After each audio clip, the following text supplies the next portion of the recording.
Bueno, vamos a iniciar el nivel 4, descubriendo mi misión de vida. Bienvenidos. Hasta ahora usted se ha comprometido a, primero, ser miembro de la iglesia. Eso es lo que vimos en el nivel 1. Segundo, los hábitos para la madurez espiritual, el nivel 2. Y tener un ministerio en la iglesia, nivel 3. La base para esta clase son 4 principios o 4 verdades. La primera es que fui creado para cumplir el propósito de Dios.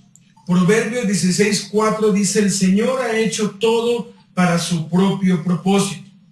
En la segunda base es que Dios planeó la misión de mi vida antes de que yo naciera. Efesios 2:10 dice que somos hechura suya, creados en Cristo Jesús para buenas obras, las cuales Dios preparó de antemano para que anduviésemos en ellas. Esta misión de vida que Dios planeó desde antes de la fundación del mundo, desde antes que incluso naciéramos, que nos apartó desde el vientre de nuestra madre, tiene 2 elementos. El primero son los elementos universales.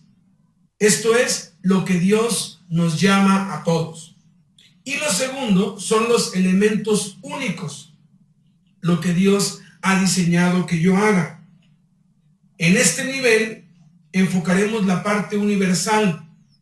En el callado del pastor, que es el entrenamiento para líderes, veremos la parte única para ya desarrollar lo que particularmente cada uno es llamado a hacer. En este nivel vamos a ver la parte universal, lo que a todos nos toca. Y es muy lógico pensar que si yo no obedezco y no aplico lo que a todos les toca por igual, no voy a poder descubrir esa misión particular, ese llamado particular, y poder llevar a cabo esa misión personal, individual, única que Dios preparó para cada uno de antemano para que anduviésemos en ella.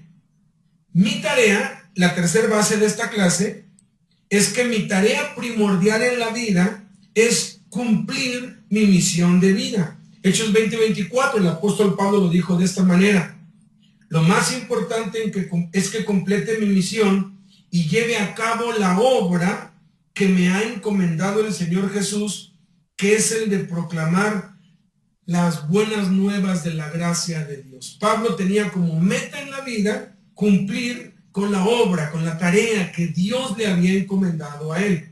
Y la cuarta base para esta clase es que cumplir mi misión de vida trae gloria a Dios. Juan 17:4, Jesús dijo cuando estaba orando: yo te he glorificado en la tierra y he llevado a cabo la misión que me encomendaste. Jesús nos ha dado una misión, y lo que trae gloria a Dios, lo que glorifica al Padre, lo que hace que nuestras vidas sean para la gloria de Dios, es que usted y yo en lo particular cumplamos con esa misión de vida que se nos ha encomendado. ¿Cuál es la meta de esta clase? La meta de esta clase es que yo comprometa el resto de mi vida a descubrir y a cumplir la misión de vida para la que Dios me ha creado, usando mi tiempo, talentos y tesoros para su reino, sin importar a dónde me lleve o lo que cueste. Segunda de Corintios 5:9 dice: nosotros nos empeñamos en agradarle. Segunda de Corintios 10:13 dice: nuestra meta es dar la medida al plan de Dios para nosotros. Vamos pues a orar para entrar a la primera sesión de este nivel 4, descubriendo mi misión de vida. Padre, te damos muchas gracias en el nombre de Jesús por permitirnos abrir la Escritura, abrir tu palabra, Señor, y descubrir por medio de lo que Jesús nos ha enseñado cuál es la misión para nuestra vida.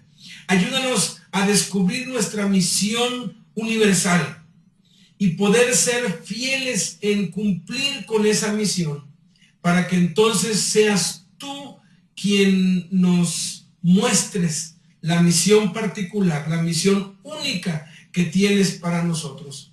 En el nombre de Jesús. Amén. Primera sesión: descubriendo mi misión de vida. Para descubrir tu misión de vida, debes entender primero dos cosas. Primero, el propósito global de Dios al crear al ser humano. Y la segunda cosa que debemos entender es la misión de Jesús al venir a la tierra. Entonces, dos cosas que hay que entender para poder descubrir nuestra misión de vida. La primera es el propósito de Dios al crear a la humanidad. La segunda es la misión de Jesús al venir a la tierra. Veamos primero el propósito de Dios al crearnos. Número uno, fuimos creados para tener una relación con Dios. Génesis 1:26, dijo Dios, hagamos al hombre a nuestra imagen, conforme a nuestra semejanza. En Efesios 1 del 4 al 5 dice que Dios nos escogió en Cristo antes de la creación del mundo para ser adoptados como hijos suyos por medio de Jesucristo según el buen propósito de su voluntad. Dios nos creó para tener compañerismo, intimidad, amistad. Fuimos creados para amar a Dios y ser amados por Él, y hasta que no cumplamos ese propósito, hasta que no entendamos eso, no vamos a encontrar ninguna satisfacción en esta vida. Segunda verdad, fuimos creados para ser como Cristo. Si bien fuimos creados para tener una relación íntima, personal, de compañerismo, de hijo a padre, de amigo a amigo con Dios, también fuimos creados para ser hechos conformes a la imagen de Cristo, para ser como Cristo. Romanos 8:29 dice, porque a los que Dios conoció de antemano, también los predestinó a ser transformados según la imagen de su Hijo, para que Él sea el primogénito entre muchos hermanos. Otra versión dice, Dios supo lo que Él estaba haciendo en el mismo principio. Él decidió en el comienzo formar las vidas de aquellos que lo aman en las mismas líneas como la vida de su Hijo. Nosotros vemos la forma original e intencional de nuestras vidas en Él. De hecho, cuando nos han dicho, Dios tiene un plan para tu vida, ¿sabe cuál es ese plan de Dios para nuestra vida? El plan de Dios para nuestra vida es que seamos transformados a la imagen de Jesús, que lleguemos a ser como Jesús en carácter, en conducta, en acción. Primera de Corintios 15:49 lo confirma. Así nosotros somos ahora como Adán, el hombre terrenal, así nosotros seremos algún día como Cristo. La intención de Dios es que pasemos de ser un hombre carnal, como Adán, a ser un hombre espiritual, como Cristo. Primera de Juan 3:2 dice, sabemos que cuando Cristo venga de nuevo, seremos semejantes a Él porque le veremos tal cual Él realmente es. Tomando estos dos como base, la tercera verdad del propósito de Dios para crearnos es que fuimos creados para servir a sus propósitos. Efesios 2:10, lo acabamos de mencionar, somos hechura suya, creados en Cristo Jesús para buenas obras, las cuales Él planeó de antemano a fin de que las pongamos en práctica. Si fuimos creados por Dios para tener una relación de intimidad con Él y recibir de Él todo lo que necesitamos, y el plan de Dios es hacernos como Cristo, que seamos el reflejo de Cristo, que Cristo viva su vida en nosotros de manera que somos nosotros transformados a su carácter, entonces tenemos que servir a esos propósitos, tenemos que andar como Cristo anduvo. Y el cuarto propósito de Dios al crearnos es que fuimos creados para vivir eternamente. Fuimos creados para tener una relación con Dios, para ser como Cristo, para servir a los propósitos de Dios y para vivir por la eternidad. Eclesiastés 3:11 dice, Él ha plantado eternidad en el corazón humano. Efesios 1:10 dice que este es su propósito, que cuando el tiempo sea cumplido, Él nos reunirá a todos para estar para siempre con Él en Cristo. Entonces, esta vida es una preparación para la vida en la eternidad. Todo lo que hacemos en esta vida va a tener un eco, va a tener una consecuencia, va a tener un reflejo en la vida eterna. Todo lo que hago hoy va a afectar la eternidad. Todo lo que hago en vida me va a afectar o a beneficiar para cuando ya no esté en esta tierra, porque fuimos creados para vivir para siempre. Ahora, entendamos pues la misión de Jesús en la tierra. Primero, el problema. Nuestro pecado ha roto nuestra relación con Dios. Fuimos creados para tener una relación con Dios, pero esa relación se rompió, se interrumpió, se dañó por causa del pecado. Isaías 59:2 dice, son las iniquidades las que los separan de Dios, son sus pecados los que lo llevan a esconder su rostro para no escuchar. No es que Dios no esté cerca, no es que Dios no quiera, lo que pasa es que nuestro pecado nos separa de Dios. Segunda verdad acerca de la misión de Jesús en la tierra, la solución de Dios es que Él tomó la iniciativa para traernos de regreso a Él. Juan 3:16 dice, porque tanto amó Dios al mundo que dio a su Hijo unigénito para que el que cree en Él no se pierda, sino que tenga vida eterna. En 2 Corintios 5:19 dice que Dios estaba en Cristo restaurando al mundo consigo mismo. Dios tomó la iniciativa. Fue Dios el que nos atrajo hacia Él. Fue Él el que vino a buscar y a salvar lo que se había perdido. Fue Él quien tomó la iniciativa y quien decidió restaurar la relación. Tercer verdad acerca de la misión de Cristo es, ¿cuál fue? ¿Cuál fue la misión de vida de Jesús? Escuche con mucha atención estos 5 versículos en donde encontramos cuál fue la misión de vida de Jesús. Lucas 19:10, Jesús dijo, porque el Hijo del Hombre vino a buscar y a salvar lo que se había perdido. ¿Por qué vino Jesús a la tierra? Porque vino a buscar y a salvar lo que se había perdido. Dios no va a enviar al infierno a nadie. Ya todos vamos al infierno. Somos una raza caída, condenada al infierno. Lo que Jesús hace es venir en una humanidad caída, perdida, destinada al infierno por la eternidad. Viene a rescatar, a buscar y a salvar lo que se había perdido. Juan 18:37, Jesús dijo, yo para esto nací y entré en el mundo para decirle la verdad a las personas. Jesús vino a buscar y a salvar lo que se había perdido y vino para dar testimonio de la verdad. Vino para decirle la verdad a las personas. Juan 10:10, Jesús dice, yo he venido para darles vida y vida en abundancia. Él no solamente vino a buscar y a salvar a los perdidos, no solamente vino a decirles la verdad a los perdidos, sino que vino a darle vida a los perdidos, vino a resucitar a los perdidos que estaban muertos en sus delitos y pecados, vino a darles vida, y no una vida cualquiera, sino una vida en abundancia.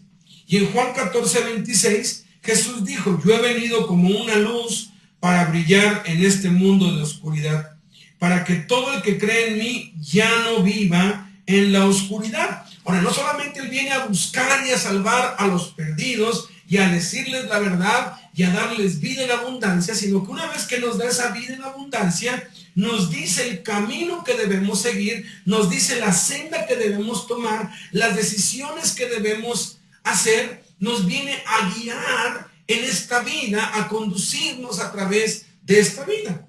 Y en Lucas 4:43, Jesús dijo, debo anunciar las buenas nuevas sobre el reino de Dios. Esto es lo que me enviaron que hiciera. Todo se puede resumir en anunciar el evangelio del reino de Dios, que es la encomienda que el Padre le dio a Jesús. Ahora, ¿por qué la misión de Jesús debe importarme?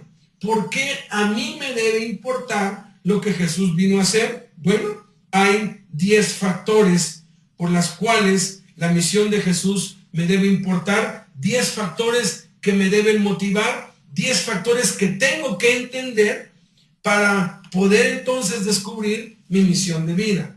Número 1, si quiero ser como Jesús, que es para lo que Dios me creó, Entonces, mi misión de vida debe ser su misión de vida. Juan 17:18. Jesús oró al Padre y dijo, como tú me enviaste a una misión en el mundo, yo les doy una misión en el mundo. Entonces Jesús nos da su misión, así como el Padre le dio una misión a él. Si yo fui creado para ser como Jesús, mi misión de vida debe ser la misión de vida de Jesús. Segundo factor, Jesús espera que yo continúe su misión en el mundo. Aquí están en estos 5 pasajes las 5 grandes comisiones de Jesús. Mateo 28, 19, 20. Por tanto, vayan y hagan discípulos de todas las naciones, bautizándolos en el nombre del Padre y del Hijo y del Espíritu Santo, enseñándoles a obedecer todo lo que les he mandado, y les aseguro que estaré con ustedes para siempre. Acabamos de ver la misión de vida de Jesús, el qué es lo que vino a hacer. Ahora aquí nos está diciendo cómo, a través de ir, de hacer discípulos, de bautizar, de discipular, de enseñar. Marcos 16:15, vayan por todo el mundo y anuncien las buenas nuevas a toda criatura, el evangelismo. Lucas 24:47 dice, con mi autoridad, lleven este mensaje de arrepentimiento a todas las naciones, empezando en Jerusalén, para el perdón de pecados por todos los que se vuelvan a mí. Prediquen el arrepentimiento y el perdón de pecados a través de la predicación del evangelio. Juan 20:21, Jesús dice, como el Padre me ha enviado, así también yo los envío. Y Hechos 1:8 lo asegura, Jesús lo promete. Jesús, este no es un mandamiento, es una promesa, una profecía, una declaración. Recibirán poder cuando el Espíritu Santo venga sobre ustedes, y serán mis testigos en Jerusalén, en toda Judea, en Samaria y hasta los confines de la tierra, hasta lo último de la tierra. Aquí nos está diciendo de qué manera, cómo podemos cumplir su misión. La gran comisión del Señor Jesús, porque el método de Jesús son las personas, son los hombres. Se cuenta que cuando Jesús llegó al cielo, los ángeles ansiosos lo rodearon y le dijeron, ¿y tu obra en la tierra quién la continuará? Y Jesús les dijo, yo enseñé a unos cuantos hombres a hacer lo que yo hice y los mandé a hacer lo mismo. Y le dijeron los ángeles, ¿no tienes otro plan? Si ellos fallan, ¿no tienes otro plan? Y Jesús dijo, no tengo otro plan. Y le dijo otro ángel, ¿y si fallan? Y Jesús dijo, no fallarán. ¿Por qué? Porque Jesús había hecho las cosas tal y como el Padre se las había mandado. Y si usted y yo hacemos las cosas tal y como Jesús nos las manda, no fallaremos. ¿Por qué? Porque el Señor Jesús es fiel. Y hasta el día de hoy, 2000 años después, aquí estamos aprendiendo de Jesús y queriendo con todo nuestro corazón servirle, porque lo que Jesús estableció sí funciona. Tercer factor, compartir las buenas nuevas es mi responsabilidad. Ezequiel 3:18 dice, adviértele para que viva al impío. Si tú no le hablas al malvado, ni le haces ver su mala conducta, ese malvado morirá por causa de su pecado, pero yo te pediré cuentas a ti de su muerte. Primera de Corintios 9:16 dice, predica las buenas nuevas, es tu deber, es algo que debes hacer, pues ay de mí si no predico el evangelio. El apóstol Pablo, él clamaba, ay de mí si no anunciare el evangelio, pero no con un tono de temor, sino que es como a alguien que le gusta el fútbol y que quiere estar en el campo de juego pateando la pelota todo el tiempo. Uno de mis hijos está entusiasmado con el fútbol, está emocionado con el fútbol, y cuando tenemos que llevarlo al doctor porque está en un tratamiento para sus dientes, él sufre porque él lo que más quiere es estar pateando la pelota, y si por él fuera estaría todo el día jugando fútbol. Está en la casa, en el patio, en la calle jugando fútbol. Ama jugar fútbol. Tiene 13 años. Y cuando no lo puede hacer, pues se entristece, lamenta no poder hacerlo. Entonces, de igual manera es el evangelio. Cuando lo entendemos, el solamente considerar la idea de que no lo podamos seguir haciendo es algo que no tiene ningún lugar. Uno sufriría realmente si dejara de anunciar el evangelio. Si yo soy un cristiano, mi misión no es opcional. No es algo que usted puede decir, bueno, pues a ver si lo hago. Cuarto factor, compartir las buenas nuevas es el más grande privilegio que existe. Segunda de Corintios 5:18 dice, y Dios nos ha dado el privilegio de instar a todos a entrar en su gracia y ser reconciliados a Él. Este es el mensaje maravilloso que nos ha encargado Él. Así que somos embajadores de Cristo. Romanos 1:16 dice, me siento orgulloso de las buenas nuevas porque es poder de Dios para la salvación de todos los que creen. Se cuenta que cuando hubo la crisis de Watergate en Estados Unidos, la credibilidad de la gente hacia los políticos por causa de Nixon y de los que estaban en su gabinete se había perdido totalmente. Durante muchos años, quien les tomaba el juramento con la Biblia a los presidentes era el doctor Billy Graham, el más grande evangelista de todos los tiempos. Y él es el que oraba por el presidente que se iba y oraba por el presidente que entraba. Entonces, la gente empezó a hablar de que sería muy bueno que Billy Graham se postulara como un candidato independiente para la presidencia de los Estados Unidos. Hoy le llaman al presidente el hombre más poderoso del mundo. O sea, que ser el presidente de Estados Unidos es como llegar a lo más elevado que se puede llegar sobre la tierra, de acuerdo a la opinión de la gran mayoría. Entonces, fueron las televisoras, CBS, CNN, fueron a entrevistarlo, a preguntarle, porque todas las encuestas apuntaban a que si Billy Graham se postulaba como candidato a la presidencia de los Estados Unidos, ganaría por los escándalos y la falta de credibilidad que ya había sobre los políticos de esa generación.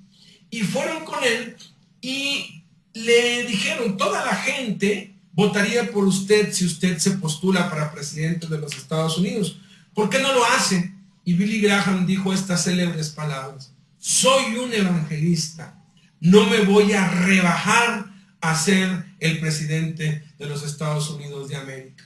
¿Se da usted cuenta? Si usted puede hablarle el evangelio a una persona, por muy humilde que sea, usted está haciendo algo que ningún presidente, ningún gobernante, ningún rico, ni científico, ni poderoso puede hacer. Porque los gobernantes pueden mejorar la calidad de vida de las personas, pueden mejorar su salud, mejorar su economía, mejorar su ambiente, hacerles estar seguros, pero nadie puede dar paz. Ningún gobernante ni ciencia, no hay pastillas para la paz, para el gozo, no hay pastillas para quitar las drogas y los malos hábitos, no hay pastillas para sanar las heridas del corazón y las heridas del alma. No hay ciencia ni hay política que pueda tomar el corazón de un muchacho y arrancarle la adicción a las drogas. No lo hay. El único que lo puede hacer es Jesucristo. Entonces, lo que usted y yo hacemos cuando llevamos el evangelio a otros,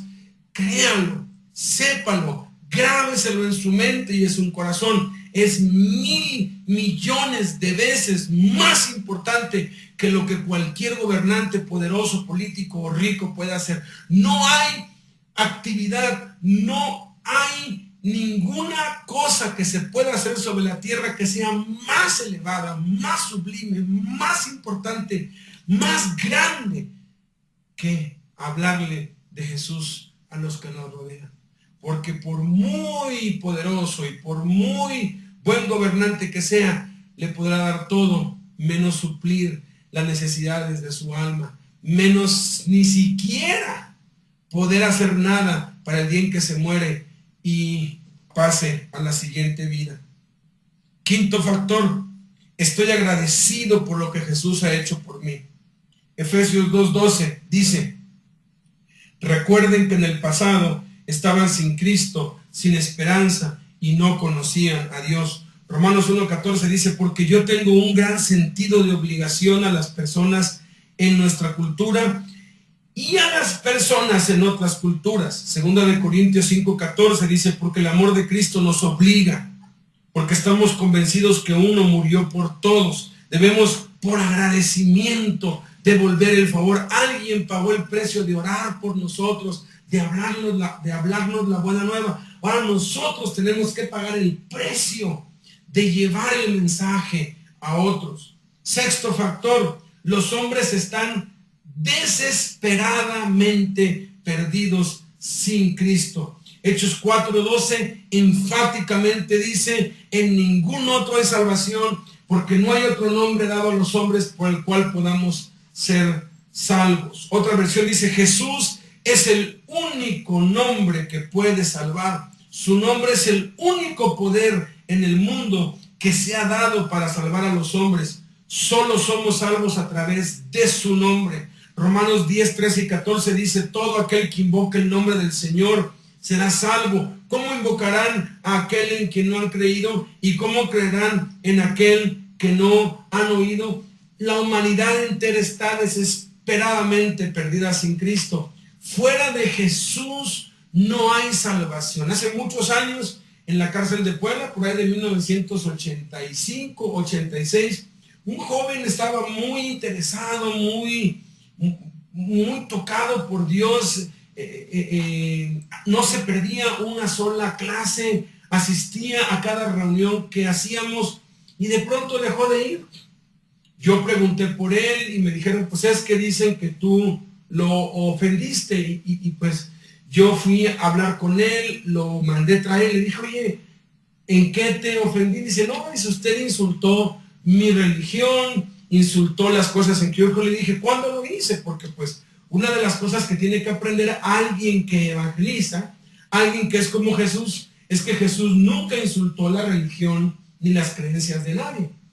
Y yo dije, ¿cuándo yo he hablado algo? Yo trato de hacer las cosas como Cristo. ¿Cuándo yo he hablado algo en contra de tu religión o de tus dioses? Dijo, pues así, que lo haya mencionado. Dije, ¿yo he mencionado algo en contra de tu religión? Y me dijo, pues no.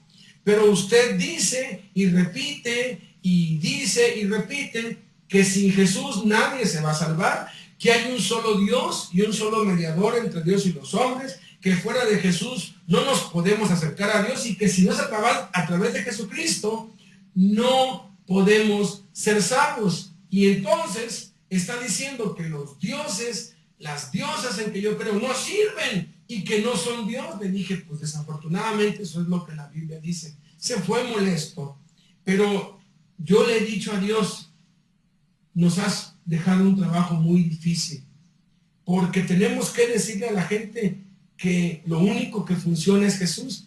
Y si lo único que funciona es Jesús, ¿dónde están todas las religiones?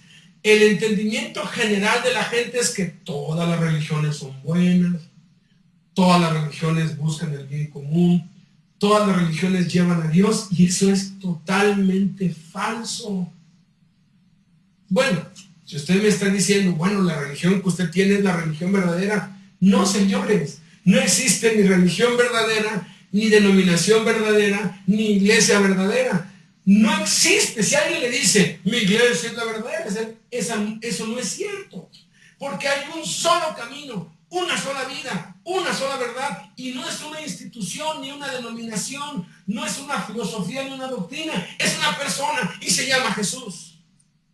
Y es Jesús el único. Y no importa la denominación o el grupo, si están teniendo un encuentro con Jesús y están caminando en los mandamientos de Jesús, entonces van en la verdad, pero se pueden desviar. He conocido quienes caminaban en la verdad y se han desviado. Por eso decía Juan, no tengo mayor gozo que que ver que mis hijos andan, caminan, transitan en la verdad. Y ahí es donde nos debemos mantener. Y tenemos que saber que si no le hablamos de Cristo a la gente, no importa lo que practique, la religión que tenga, no importa si hace yoga, vudú, budismo, lo que sea, lo único que lo puede salvar es Jesús. Séptimo factor, Dios quiere que todos los hombres sean salvos. En Lucas 15 nos muestra esa maravillosa historia del hijo pródigo que se pierde. El padre lo esperaba y lo recibió, no importa todo lo que hizo.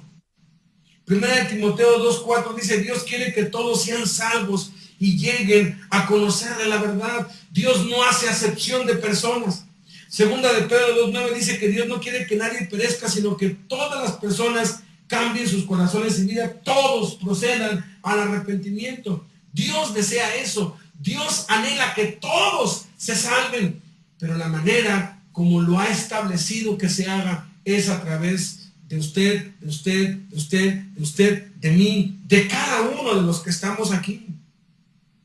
Él quiere usar tu vida, usar su vida, porque a través de tu vida, de tu vida, de tu vida, de su vida, Él quiere llegar hasta el corazón del último habitante que esté en el lugar más recóndito de esta tierra, empezando por los que nos rodean, por nuestros vecinos, por los de nuestra casa. Octavo factor, seré recompensado por toda la eternidad. Colosenses 3:24 dice, recuerda que recibirás el premio del Señor que prometió a sus escogidos. Hay una recompensa que se nos va a dar por aquellos que hemos ganado para Cristo. Hay una historia que no se olvida nunca, de hace muchos años, por ahí de 1987, 88, la iglesia donde yo me congregaba, pasó un hombre ya maduro de unos, no sé, estaba cerca de los 70 años, y él contó que él había nacido en un hogar cristiano, había estudiado en una escuela cristiana, se había graduado de una universidad cristiana como pastor y teólogo. Cuando su papá muere, él tomó la iglesia y pastoreó la iglesia que su papá había levantado de generaciones. Él era hijo de pastores de 5 generaciones. Y cuando él tenía 40 años, él iba en su carro manejando y tuvo un accidente. El auto se volteó y él cuenta que fue llevado a través de un túnel de luz a toda velocidad. Esto para él fueron unos cuantos minutos, pero transcurrieron muchas horas después de eso. Y él ve ese túnel de luz y al final del túnel de luz, él ve los pies del Señor Jesús como bronce bruñido, empieza a levantar los ojos y ve esas ropas blancas, ese cinto de oro, tal y como lo menciona Juan en el Apocalipsis. Y cuando quiere ver sus rostros, los ojos como llama de fuego lo penetran y él discierne tristeza en la mirada del Señor Jesús. Y le pregunta, ¿por qué estás triste? Y el Señor le contesta, porque vienes solo. Y dice que extendió su mano y dijo, todavía no es su tiempo, regrésenlo. Y dice que un remolino, un torbellino, lo levantó y lo regresó por ese mismo túnel por donde había llegado. Mientras iba de regreso, toda su vida pasó enfrente de sus ojos. De la casa a la iglesia, de la iglesia a la casa, de la casa a la escuela cristiana, de la escuela cristiana a la casa, de la casa a la iglesia. Y toda su vida no había ganado uno solo, no había ganado para Cristo. No había testificado su fe de manera individual, personal, a una sola persona en toda su vida, en sus 40 años de vida. Se da cuenta que las personas que él llamaba al altar para recibir a Jesús era gente que ya habían ganado otros en su iglesia y que realmente él no podía recordar una sola persona que él hubiese dicho, a él yo le evangelicé, a él yo le hablé de Cristo y yo lo gané para Cristo y es mi hijo espiritual. Entonces cuando él abre los ojos está en la morgue. le están a punto de practicar la necropsia, que algunos llaman autopsia, pero no puede ser porque de modo que uno mismo se lo haga. Entonces, necropsia, están a punto de abrirlo, los parten de aquí, les abren todo, están a punto de meterle cuchillo y abren los ojos y detiene la mano del que le va a meter el cuchillo. Los 4 pues que estaban allí, enfermeros, los médicos, los que estaban ahí, se espantan. Él se levanta y todos salen corriendo, y él sale corriendo atrás de ellos desnudo, y dice que como puede taclea a uno y lo tira, lo voltea, se le para encima y le dice: Cristo te ama. Y dice: esa fue la primera persona que gané para Cristo. ¿Quién no va a recibir a Cristo con un muerto que se levante, verdad? Entonces, dice: a partir de allí me he dedicado a visitar a los vecinos, porque ni siquiera sabía el nombre del vecino que vivía al lado, ni a la izquierda, ni enfrente. No sabía los nombres de los vecinos que vivían en su propia cuadra, porque estaba tan ocupado en ir al templo y en regresar al templo que no tenía tiempo de visitar a los perdidos en su propia manzana donde vivía. Dice que a través de los años ha ido anotando, registrando, y tiene un registro preciso de todos a los que les ha hablado del evangelio. ¿Usted lo tiene? ¿Usted sabe cuántos ha evangelizado? Noveno factor: el tiempo de Dios. En la historia gira alrededor nuestro para completar nuestra misión. El tiempo de Dios en la historia gira alrededor nuestro para completar nuestra misión. De nuestra diligencia o negligencia depende el acercamiento o el alejamiento del fin del mundo. Mateo 24:15 dice: se predicarán las buenas nuevas sobre el reino de Dios en todo el mundo, a cada nación. Entonces vendrá el fin. Fíjense, hasta que se anuncie el evangelio del reino a todas las naciones. Hechos 1:8. Entonces le preguntaron: Señor, ¿es ahora cuando vas a restablecer el reino de Israel? No les toca a ustedes conocer la hora ni el momento determinados por la autoridad misma del Padre. Pero cuando venga el Espíritu Santo sobre ustedes, recibirán poder y serán mis testigos en Jerusalén, como en toda Judea y Samaria y hasta los confines de la tierra. Hechos 1 del 9 al 11. Habiendo dicho esto, mientras ellos lo miraban, fue llevado a las alturas hasta que una nube lo ocultó de su vista. Ellos se quedaron mirando fijamente al cielo mientras él se alejaba. De repente se le acercaron 2 hombres vestidos de blanco que le dijeron: ¿qué hacen mirando al cielo? Este mismo Jesús que ha sido llevado de entre ustedes al cielo, vendrá otra vez de la misma manera que lo han visto irse.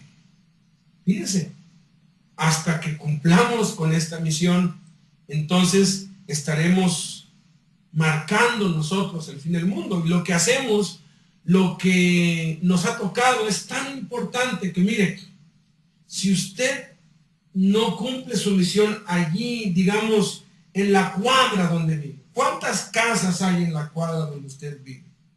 ¿Qué serán? Unas 10 casas, unas 15, póngale 10 casas allí en la cuadra donde usted vive. Puede ser más, puede ser. Allí en el claustro donde yo vivo hay más de 50 casas. Allí en la privada, en el lugar donde yo vivo.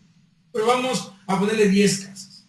Si se evangeliza el mundo entero, pero no se ha evangelizado esas 10 casas que están en su entorno y que ustedes, quien las debe evangelizar, porque usted vive allí, porque por eso Dios ha designado que usted esté allí para que sea su testigo, entonces el mundo no está evangelizado. Entonces, cuando usted lo haga, tenga en cuenta, de mi fidelidad depende que todos puedan ser alcanzados, que haya entonces esa mentalidad, esa visión mundial de que cada persona que yo le hablo estamos contribuyendo para el evangelismo mundial, porque si no me puede pasar o nos puede pasar como pasó en el reino de Vitivinilandia.